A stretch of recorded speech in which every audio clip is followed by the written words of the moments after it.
And of course, I don't know if this can be verified or is verified, but long after kasi yung impeachment ng ni former CJ Corona, and to be fair, ha, di ba, yung nagkaroon ng court proceedings dyan at napawalang sala siya dun sa graft and corruption, or basta't may technical yan, i-google nyo na lang, nandyan naman yan. Yung maraming storya kasing lumabas na initially hesitant or yung magiging boto is to acquit. But may mga pangyayari, may mga nasabi, nagawa, na nagbago.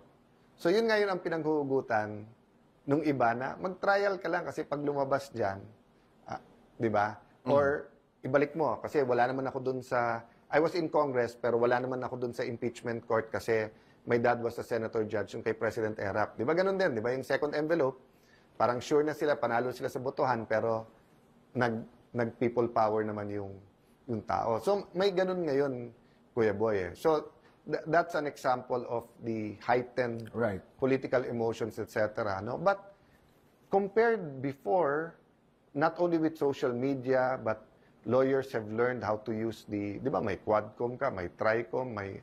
So, marami pang lalabas dito and it will be emotional. Sa akin lang, i-balance lang natin with yung real needs ng ating... ngayon, pasukan.